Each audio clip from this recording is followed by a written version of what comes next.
Reka twakire Kepa Nyirudushya kuva Nyaruguru. Amashimwe cyane twakire Kepa Nyirudushya.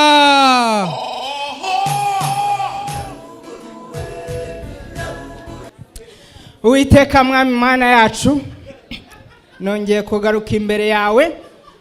Data wabanye nanjye kuva nza mu rugendo ntirwari rworoshye kuva Nyaruguru, ariko ngeze kuri stage amahoro. Ubane nanjye muri burage zose ndi bukore, haba mu ijambo ry'ubwenge. Ubane nanjye Data muri iriya burage y'ukuntu iwacu bari Imbeba bazi ko ari amafi. Ndakwinginze ngo ururu kunyigaragarize kuri no stage mu izina rya Yesu. Urakoze, amen. Rero muri ino minsi nsigaye ndi n'umufilozofe, ntabwo nkiri umunyarwenya gusa. Nsigaye ndi umufilozofe, nsigaye nkora ubushakashatsi. Ni nayo mpamvu nashyizeho ijambo ry'ubwenge. Urareba njya ntekereza nk'ubu ngubu nk'uko tuba twaje kubasetsa, tuba twaje kubashimisha. Bisaba kuba dufite ibyishimo kugira ngo natwe tubashimishe. N'umwarimu iyo agiye kwigisha bisaba kuba afite ubumenyi kugira ngo abone icyaha abanyeshuri. Ariko hari ikintu njya nibaza, buriya abasore bafite six pack batera inda bate kandi ntazo bafite?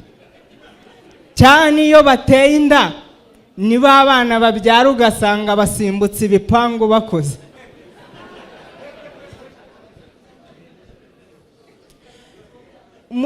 Umunsi umwe nkiri Nyaruguru, urabizi nyine mu minsi ishize nababwiye ukuntu mama ari we muntu iwacu ukunda hiti byatari, ni ukunda agatwiko ka danje. Noneho nari mushyuhirije amazi ari bwoge, turi kureba filime. Ubwo tugera ahantu muri filime umugabo ngo ari gukaraba inzoga, barokura bizi bikabyo byabo batangira kubisakuza ati umugabo aratwika ntiyikoraho akaraba inzoga. Mama aravuze ati ariko ubu muri quartier yacu habuze umuntu wakora agakoryo nkaka. Nkuriraho ayo mazi unterekeraho akagage nkwereke ijambo ry'ubwenge. Nimba uri umusore uzi ko nta mikoro ufite, ugasohokana umukobwa ukabona nyweye fanta, shima Imana ko iguhaye umugore utagira uko wasa. Ariko nimba uri umusore uzi ko nta mikoro ufite, ugasohokana umukobwa mukihagera agatangira kwitegereza Hennessy, ukabona ari kuyireba icyoroshye, guhatiriza ako gatelefone kawe hakiri kare.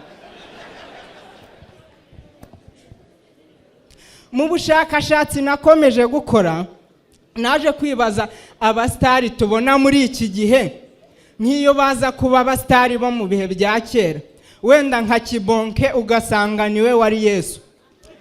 Uriya mubiri wa Kristo dufata mu rusengero ubu bari Karoni.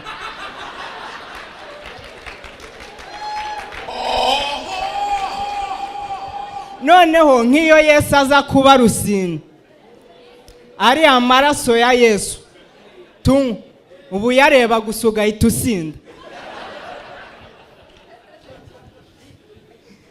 Rero muri ubwo bushakashatsi nakomeje gukora,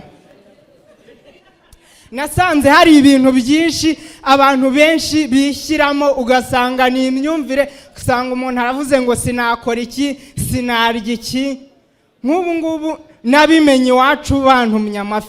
Iwacu bigeze kuntuma amafi kubera mu majyepfo nta kiyaga kihaba, n'amafi yiturukiye mu biyaga aza za Kigali.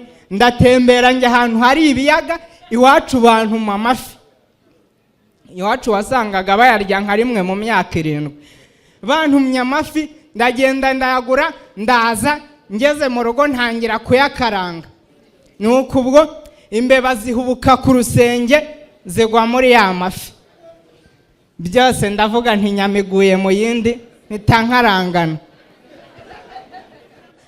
Noneho ubwo ifi ritangiye gufata amavuta, ritangiye guhumura, nkajya nyajaburamo nyarya amafi nkayarya, nshiduka amafi nayamaze hasigayemo imibeba gusa. Noneho ubwo iwacu mbarurira izo mbeba zari zisigaye. Ubwo barataka batangira kurya. Tugeze hagati numva vi yaravuze ngo ariko uyu mwana asigaye afite ubuhanga bwihariye mu gutunganya amafi no kuyateka. Uzi ko kuva twatangira kurya ntarumva mihwa. Haciyemo akanya numva na mera aravuze ngo ariko iki kiyaga gifite amafi yihariye. Uzi ko ndiye nkumvamo akantu kameze nk'akarizo.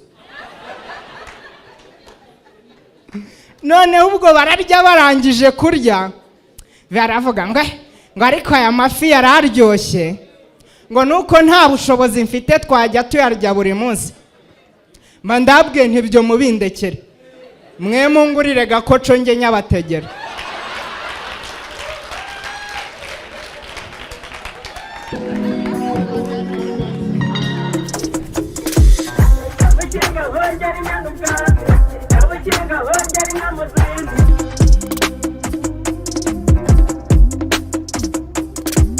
Kabukinga hongera inyana ubwatsi, kabukinga hongera